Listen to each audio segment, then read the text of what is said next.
to take a few moments to show some appreciation for my dad on his 80th birthday. And there's, as you can see, the videos that Wayne put together, all the photos that you guys sent in. And thank you, Linda and Wayne, for putting this together. This is amazing. So have a big up there.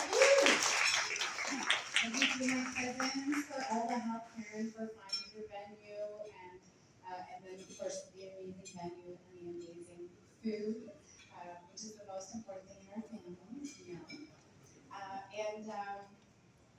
So I just wanted to say, Dad, I just wanted to appreciate you for all that you've done for me, and I wanted to share all the things that you've taught me growing up.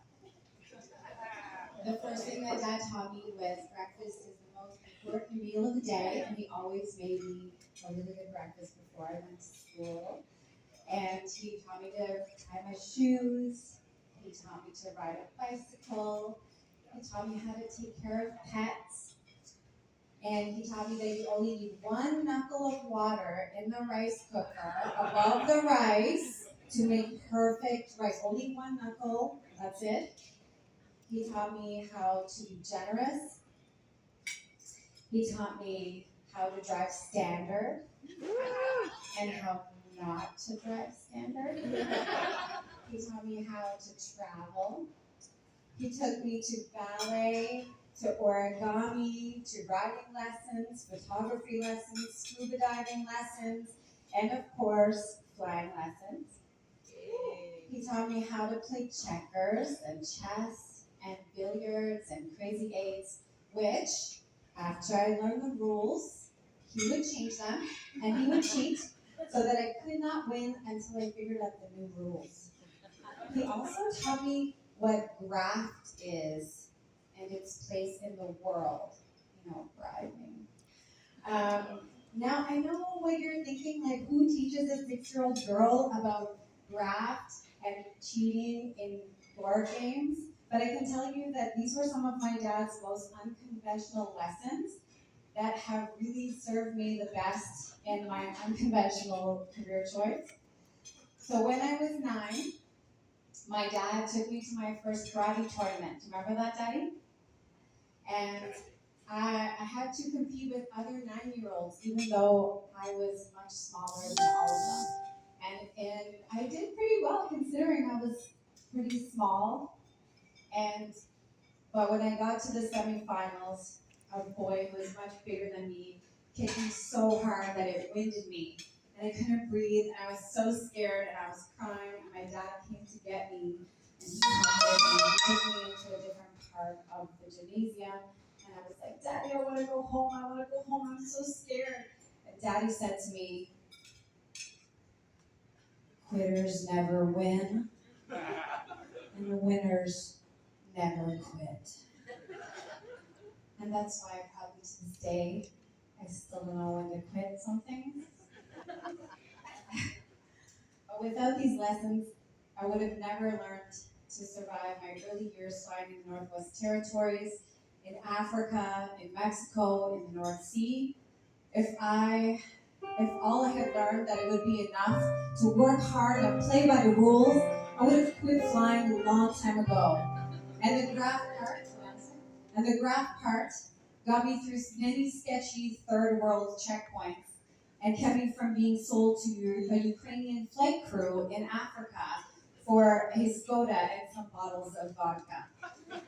Dad, you gave me a t-shirt that says, well-behaved women rarely make history. And I'm so grateful that you raised me to be not well-behaved. So I would like to propose a toast.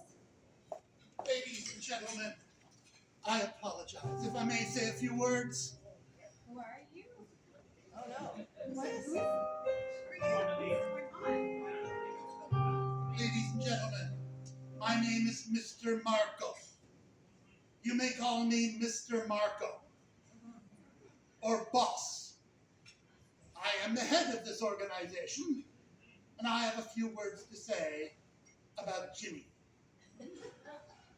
Ladies and gentlemen, friends, family, members of the organization, It is with great respect that I am here to talk about a man who is a great family man, a pillar of our organization, and a light for us all. I'm speaking, of course, about the Chinaman.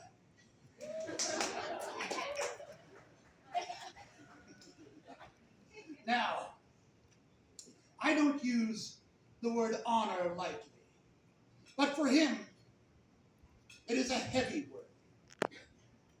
It is a word for a man with dedication, loyalty, and an almost unending hunger for seafood linguine. I am speaking, of course, about the Chinaman.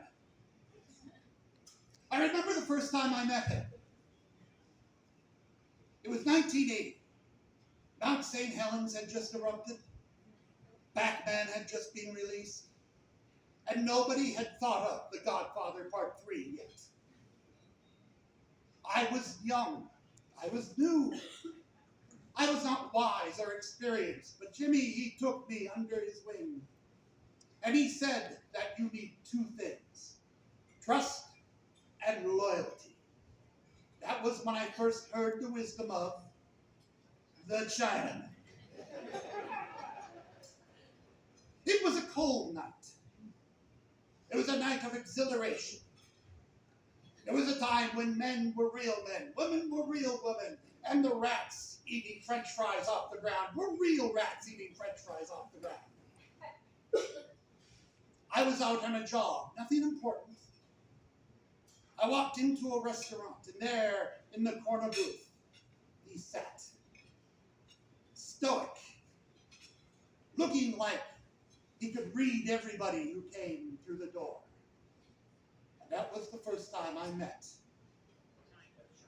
everybody, the Chinaman. We talked about things that men talked about: sports, business, home consumer electronics.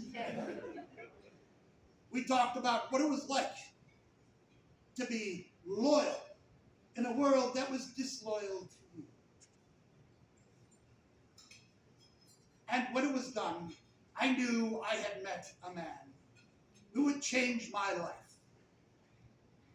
A man of dignity. A man known as the Chinaman. And I knew he was not just going to be a number in a book for our organization. He was going to be a rock. And ever since then, he has worked for us, steadfast and true. Always behind the scenes, for he does not want fame. But he has been dedicated to the cause. And as I toast Jimmy, the Chinaman, I want to let you all know, we in Italia, we have a phrase, Tengo Familia. It means family, it means dedication to family. And no one embodies that phrase more than the Chinaman. So raise your glasses high and join me to the Chinaman.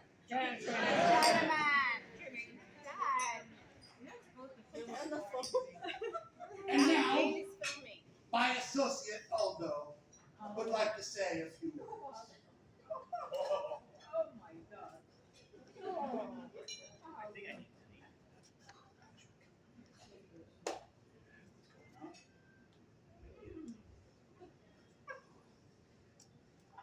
Well, good afternoon. Hey, how's everybody doing today? Here. It's my honor to be among you all this afternoon. I've been asked to say a few words about a man I respect, about a man who means so much to all of us here today. I speak, of course, of the Chinaman. Now, some people may ask, wow, the Chinaman, what kind of a name is that? Well, what is a name, anyway? I'll tell you. A name stands for something. And the name Chinaman stands for this man here. And it stands for a lot more than you might think. It stands for a man who is guided by three principles: loyalty, trust, and action.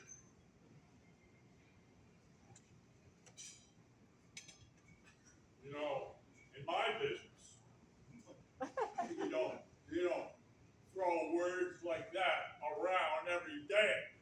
You have to earn those flowers. And you earn them by proving your work, your value, your mettle, your reputation. And this man has done it so many times. It's my pleasure to be here with you all to honor him today. I remember back a long time ago when I learned what this man was all about. I'd like to tell you about it. It was 1988. We had a job. Some would call it a tricky job. That is the stupidest thing I ever heard. It was a disaster, this job.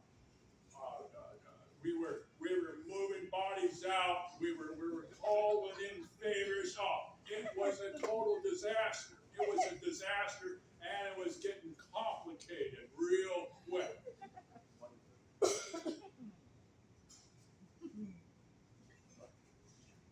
I myself had an interaction with a certain individual whose name I will not be mentioning here. Let's just say that interaction was uncomfortable. It would have been the easiest thing in the world for a man to just turn tail and get out of town as fast as he could and cut and run. But not the Chinaman. The Chinaman assessed the situation and he handled it like a professional. He was calm, cool, collected, and he took control. I remember this day like it was yesterday. This certain individual whose name escapes me at the moment was looking at me with the eyes of a hungry wolf, and I was a field cut. It's all right to laugh at that, you know? Anyway, it was going downhill so fast. It was incredible. Oh, people were talking too much, making crazy, stupid promises, shaking the hands of wrong people, It was terrible. But the Chinaman, he looked at it differently. He takes me aside and he says, "Hey, you don't have to tackle every problem head on like you're a bull in a freaking china shop or anything like that. Remember something. You've got friends, you've got tools, and you've got people to hold." So the Chinaman stepped up and took charge. He used the people he knew, he used his tools, he used those that owed, and he fixed the problem. And he did so in such a way so that everybody who was involved with it came out smelling like a rose. And there was an important lesson that day. And the lesson was not mess with the Chinaman. He taught me many lessons. Many lessons the Chinaman did, and I never forgot. He taught me about business, but he also taught me about loyalty and respect. and making sure the job got done right. And he did so with grace, with style, like Al Martino. What a great man. I'll never forget. And so today, I'd like you to raise your glasses. I'd like to propose a toast for the Chinaman. To the Chinaman. The man who got me out of the toughest fix I was ever in. The man who taught me you can get yourself out of any fix you find yourself in. As long as you're smart enough, as long as you're loyal enough, and as long as you know who to be friends with. So, Chinaman, I salute you on your 80th birthday. Congratulations. Yeah, happy May birthday. you lead us and guide us